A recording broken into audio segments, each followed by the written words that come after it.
नमस्कार साथियों, स्वागत है आप सभी का मेरे चैनल सिर्फ IAS में। और दोस्तों, सुप्रीम कोर्ट ने कहा वाओ वाह कहा एक नए फ्रॉड को। जी हाँ दोस्तों, अब फ्रॉड का क्या कहें कि संविधान के अंदर लूपहोल्स निकाल के लोग ऐसी ऐसी तरह की हरकतें करने लग गए हैं कि हर प्रकार से किसी तरह से सरकारी नौकरी पा जाए, कहीं सीटें पा जाए। अभी परसों नरसों की कुछ एक न्यूज में सुन रही थी, उसमें मेडिकल के अंदर दाखिला पाने के लिए एक लड़के ने अपनी टांग कटवा ली। बताइए जरा, वो तो चेकिंग वेकिंग हुई, उसके अंदर केमिकल कुमिकल देखा गया तो पता चला कि भैया नकली टांग कटवा के बैठा है। टांग से भी गया, सीट से भी गया, सिर्फ और सिर्फ डिसेबिलिटी कोटा लेने के लिए। तो इसी प्रकार से अगर मैं ये बता दूं कि कोई इंसान यहाँ पे किसी चीज को पाने के लिए अपने आप का धर्म परिवर्तन कर ले रहा है, तब आप क्या कहेंगे? जी हाँ दोस्तों, यही कहानियां हरियाणा से, और आप देख सकते हो wow this is a new kind of fraud, ये कहा है सुप्रीम कोर्ट ने। आप देख सकते हो कि अपर कास्ट कन्वर्ट हो गया ऑन पेपर ताकि वो माइनॉरिटी बेनिफिट पाले। क्या बात है, ये सब पोल खुल गई। क्यों? क्योंकि भाई साहब हमारे जो जज साहब थे वो खुद ही हरियाणा से थे और उन्होंने खुद ही बातें पूछ ली। आइए आपको बताती हूँ हुआ क्या और कैसे हुआ। तो बात क्या हुई कि सुप्रीम कोर्ट ऑफ इंडिया ने रिसेंटली क्वेश्चन करा एक प्ली की by two upper caste candidate from Haryana. हुआ क्या कि हरियाणा से दो अपर कास्ट के कैंडिडेट ने एक प्ली फाइल करे सुप्रीम कोर्ट ने, और उसमें उन्होंने क्लेम किया कि रिलीजियस माइनॉरिटी स्टेटस उनका था आफ्टर कन्वर्टिंग टू बुद्धिज्म, एंड ये कहा कि अब हमें इससे एडमिशन चाहिए पोस्ट ग्रेजुएट मेडिकल कॉलेज में एक माइनॉरिटी कोटा के अंदर at Subharti medical college in Meerut. है ना, एक सुभारती मेडिकल कॉलेज है मेरठ के अंदर उत्तर प्रदेश में, और वहां इनको post graduate medical college courses के अंदर एक एडमिशन चाहिए है, और किस के तहत? माइनॉरिटी कोटा के तहत चाहिए। ठीक है, बढ़िया है।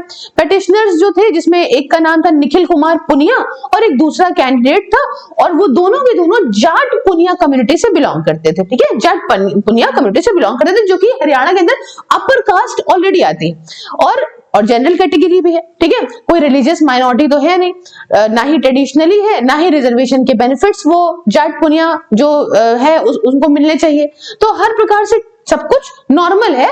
तो ये लोग क्यों आए ये कहने के लिए कि हम माइनॉरिटी हैं और हमको जो है वो स्टेट जो है हम क्लेम करना चाहते हैं अपना माइनॉरिटी बेनिफिट और पोस्ट ग्रेजुएट के अंदर एडमिशन चाहते हैं। अब ये क्यों कहा गया? अब देखो मामला क्या हुआ कि जाट पुनिया है और ये प्रेजेंट करते हैं अपना माइनॉरिटी सर्टिफिकेट कि ये भैया हमारा माइनॉरिटी सर्टिफिकेट है, जिसे सब डिविजनल ऑफिसर ने इशू करा है, और ये क्लेम करते हैं कि ये पार्ट है बुद्धिस्ट माइनॉरिटी के after their conversion, and argue करते हैं इस बेसिस पे कि सीट्स जो वहां रिजर्व है रिलीजियस माइनॉरिटीज के लिए वो इनको मिले।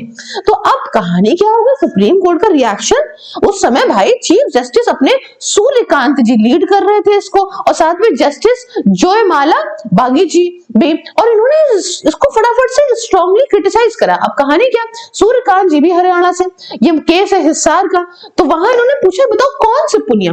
जट पुनिया है। जट पुनिया तो भाई जनरल कैटेगरी में आते हैं, वो तो भाई कोई ऐसी माइनॉरिटी में आते नहीं है, तुम कौन सी ऐसी प्ली लेके आ गए हो?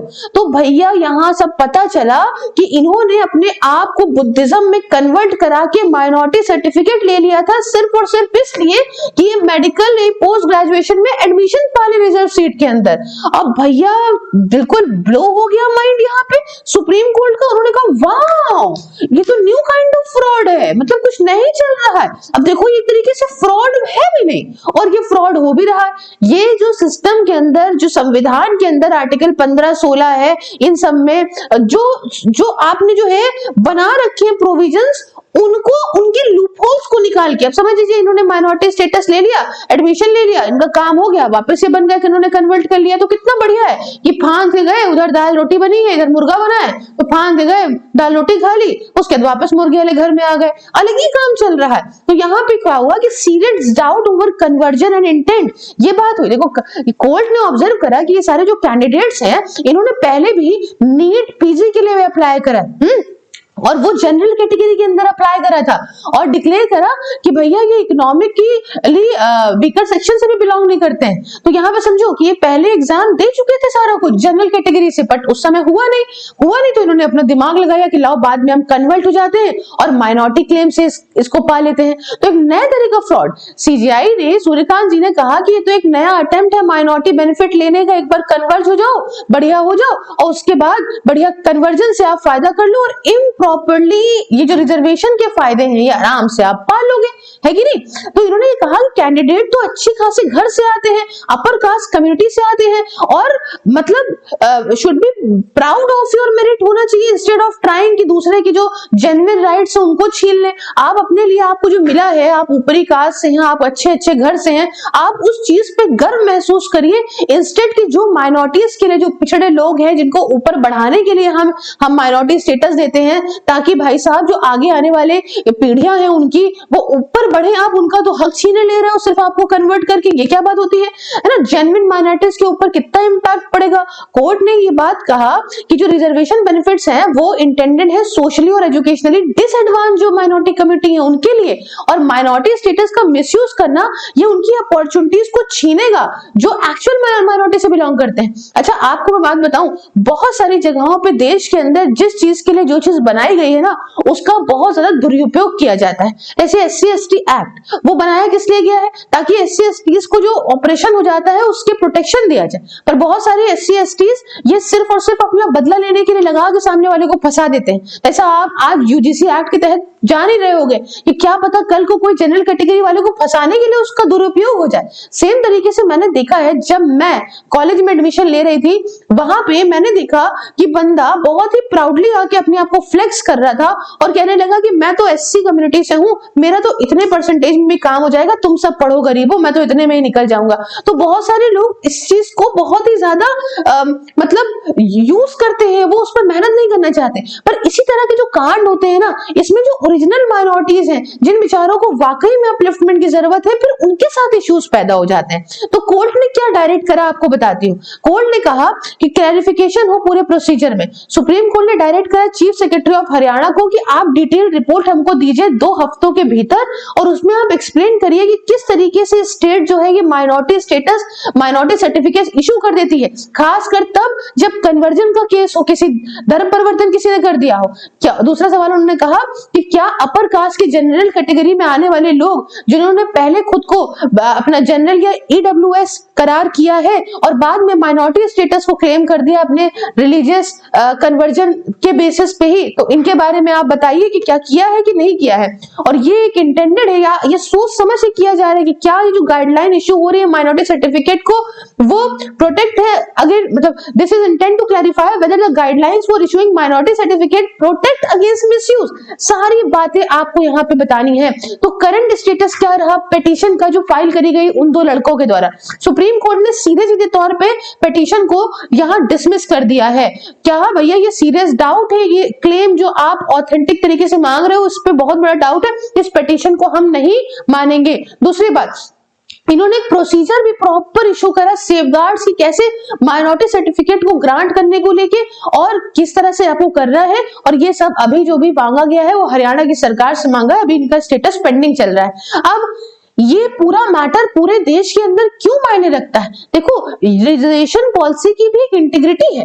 भारत का जो रिजर्वेशन सिस्टम है खासकर रिलीजियस माइनॉरिटीज के लिए ये सोशल इकोनॉमिक डिसएडवांटेज और कॉन्स्टिट्यूशनल प्रोटेक्शन से पूरी तरह भरा है। जैसे मैंने आपको बताया, अगर आप मिसयूज करोगे इस तरीके का तो उसका पब्लिक ट्रस्ट और जो लीगैलिटी है उस एक्शन पॉलिसीज की उस पर असर आएगा। आज हमें माइनॉरिटीज को वो अपना प्रोफेस कर सकते हैं, अपना इंस्टीट्यूशन चला सकते हैं, ये एज अ ग्रुप हमने प्रोवाइड कर रखा है, बट अगर इस प्रकार से इंडिविजुअल लेवल पे चीजें होंगी दैट इज कंप्लीटली रॉन्ग। दूसरी बात, कन्वर्जन राइट्स और मिसयूज की अगर हम बात करें, देखो रिलीजियस कन्वर्जन ये एक फंडामेंटल राइट है, आप चाहें तो रिलीजियसली किसी भी धर्म के अंदर कन्वर्ट हो सकते हैं। कोर्ट के पास यहाँ पे देखा जाए तो इनके पास बहुत ही लंबा है कि जो कन्वर्जन जो है इसलिए ना हो कि वो आप किसी और धर्म के, किसी और रिलीजन के फायदे या बेनिफिट्स या प्रिविलेजेस को उठाने के लिए आप कन्वर्ट हो रहे हो, समझे। तो सुप्रीम कोर्ट का स्ट्रॉन्ग लैंग्वेज चीजें रिफ्लेक्ट करती है कंसर्न अबाउट पॉलिसी में। उन्होंने कहा wow a new kind of fraud, समझ रहे हो, मिसयूज हो रहा है उस प्रॉपर चॉइस पे। और ये बात बहुत ही सीरियस है देश के अंदर। इतने प्रकार के रिजर्वेशन हमारे यहाँ दिए गए थे क्योंकि नीचे से नीचे घुसी कम्युनिटी को भी ऊपर लाए, वो भी मेन स्ट्रीम में आए, पढ़े लिखे, उनको भी थोड़ी, क्योंकि देखो हुआ क्या ना, सालों साल से वो इतना ज्यादा ऑप्रेस हुई, इतनी ज्यादा दबाई गई कि वो बहुत पीछे हो गई थी। तो उनको ऊपर उठाने के लिए ही यहाँ दिया गया रिजर्वेशन कि आप ऊपर आइए, आप उठिए। और इस चीज में अगर मिसयूज होना शुरू हो जा रहा है तो फिर तो बहुत बड़ी दिक्कत है उन लोगों के लिए जो बेचारे सही साठ हैं और सही साठ तरीके से काम करना चाहते हैं, या जो वाकई में दिक्कत का कारण। बाकी आप भी क्या रहे मुझे कमेंट में बताइए। चैनल को सब्सक्राइब, क्यूआर को स्कैन करके अगर आप मेरे चैनल को डोनेट करते हो तो नेक्स्ट वीडियो में विद थैंक्स मैं आपका नाम लूंगी। बाकी दोस्तों ये वर्चुअल लाइब्रेरी है, इसको ज्वाइन करिए मात्र 99 रुपीज पर मंथ में, जिसमें आप घर बैठे हो, जाड़ा गर्मी हो या बरसात, किसी भी एग्जाम की तैयारी करिए मात्र 99 में डिसिप्लिन तरीके से। इसके रिगार्डिंग आप मुझसे बात करिए व्हाट्सएप पे 9919785532, टेलीग्राम पे @सिर्फ दोस्तों कोटक महिंद्रा लाइफ इंश्योरेंस में किसी प्रकार का investment insurance, SIP, accidental insurance जिसमें आप मात्र 500 रुपए से 1 करोड़ तक का इंश्योरेंस करा सकते हैं, इसके रिगार्डिंग आप मुझसे बात करिए इस नंबर पे। और मेरा कोड सिर्फ IAS बताने पे आपको 20% तक का डिस्काउंट भी मिलेगा। दोस्तों सभी सोशल मीडिया के लिंक इंक्लूडिंग व्हाट्सएप डिस्क्रिप्शन में है, हर जगह फॉलो करने के साथ साथ ज्वाइन करिए मेंबरशिप को। मिलती हूँ नेक्स्ट वीडियो में किसी नए और इंटरेस्टिंग टॉपिक के साथ, तब तक के लिए जय हिंद जय भारत।